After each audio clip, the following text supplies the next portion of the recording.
നെറ്റ്ഫ്ലിക്സിൽ പുതുതായി ഇറങ്ങിയ ബൈബിളിനെ അടിസ്ഥാനമാക്കിയുള്ള ഒരു സിനിമയായിരുന്നു മേരി. ഇപ്പോൾ ആ മേരിക്കെതിരെ വിമർശനങ്ങളാണ് മുഴുവനായി പടർന്നുകൊണ്ടിരിക്കുന്നത്.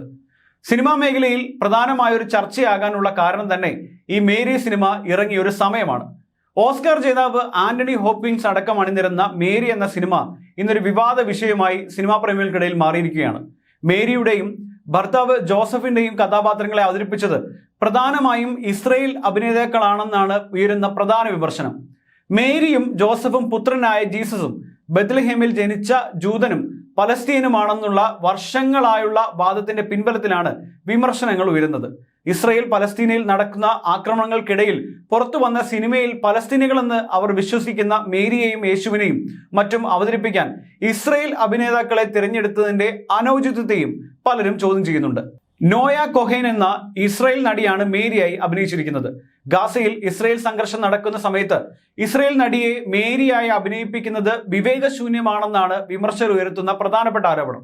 മാത്രമല്ല, സിനിമയിൽ അറബ് പ്രാധാന്യമില്ലാത്തതും വിമർശന വിധേയമാക്കിയിട്ടുണ്ട്. അതേസമയം പലസ്തീൻ അനുകൂലികൾക്ക് പുറമെ പല ക്രിസ്ത്യൻ ഗ്രൂപ്പുകളും വിമർശനവുമായി രംഗത്തിരിക്കുകയാണ്.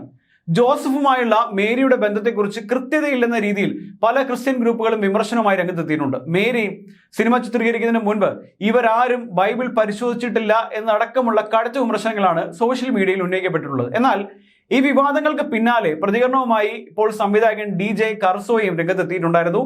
ഇസ്രയേൽ അഭിനേതാക്കളെ തിരഞ്ഞെടുത്തത് ബോധപൂർവമായ ഒരു പ്രക്രിയയായിരുന്നു എന്നാണ് അദ്ദേഹത്തിന്റെ പ്രതികരണം. ആധികാരികത ഉറപ്പാക്കാൻ മേരിയെയും മറ്റു പ്രധാനപ്പെട്ട കഥാപാത്രങ്ങളെയും ഇസ്രയേലിൽ നിന്നുള്ള അഭിനേതാക്കൾ അവതരിപ്പിക്കുക എന്നത് പ്രധാനപ്പെട്ട കാര്യമെന്നാണെന്നായിരുന്നു അദ്ദേഹത്തിന്റെ വാദം. പലപ്പോഴായി ചർച്ച ചെയ്യപ്പെട്ട വിഷയമാണ് യേശു പലസ്തീനിയാണോ എന്നതുള്ള കാര്യം. യേശു ജനിച്ചത് ബത്ലഹേമിലാണെന്നതിൽ തർക്കമില്ല. ബത്ലഹേം നിലവിൽ പലസ്തീനിലെ ഇസ്രയേൽ അധിനിവേശ വെസ്റ്റ് ബാങ്കിലാണ് സ്ഥിതി ചെയ്യുന്നത്. ജെറുസലേമിൽ നിന്ന് 10 കിലോമീറ്റർ അകലെയാണ് നിലവിൽ ഈ പ്രദേശം. അതുകൊണ്ട് ജിയോ പൊളിറ്റിക്സ് പ്രകാരം യേശു പലസ്തീനാണെന്ന് പറയുന്നവരുമുണ്ട്. എന്നാൽ ഒരു രാഷ്ട്രീയ പ്രദേശമായി പലസ്തീൻ നിലവിലില്ലാത്ത സമയത്ത് ജൂതനായി ജനിച്ച യേശു പലസ്തീൻ അല്ലെന്നും വാദിക്കുന്നവരുണ്ട്. പുതിയ നിയമം അനുസരിച്ച് 4 മുതൽ 6 വരെയുള്ള BC-യിൽ മഹാനായ ഹെരോദിന്റെ കാലത്ത് ബത്ലഹേമിലാണ് യേശു ജനിക്കുന്നത്. അന്ന് റോമക്കാർക്കിടയിൽ യഹൂദിയ എന്നറിയപ്പെടുന്ന സ്ഥലമായിരുന്നു ഈ ബത്ലഹേം. ഈ പ്രദേശം പിന്നീട് ജൂതന്മാരുടേതായി. നേരത്തെ പലസ്തീൻ വിഷയമുള്ള സിനിമകളിൽ കൂട്ടത്തോടെ ഒഴിവാക്കപ്പെട്ടതിന്റെ പേരിൽ നെറ്റ്ഫ്ലിക്സിനെതിരെ ശക്തമായ പ്രതിഷേധം നടന്നിരുന്നു. പലസ്തീനും ഇസ്രയേലും വിഷയമാകുന്ന 32 ഫീച്ചർ സിനിമകളും പലസ്തീൻ സ്റ്റോറീസ് എന്ന വിഭാഗത്തിൽപ്പെട്ട 19 സിനിമകളുമാണ് നെറ്റ്ഫ്ലിക്സിൽ നിന്ന് പിൻവലിച്ചത്. പലസ്തീൻ സിനിമകൾ എന്തുകൊണ്ടാണ് നീക്കം ചെയ്തതെന്ന് വ്യക്തമാക്കണമെന്ന് ആവശ്യപ്പെട്ട് നെറ്റ്ഫ്ലിക്സിന് ഫ്രീഡം ഫോർവേഡ് എന്നൊരു സംഘടന കത്തയക്കുകയും ചെയ്തിരുന്നു.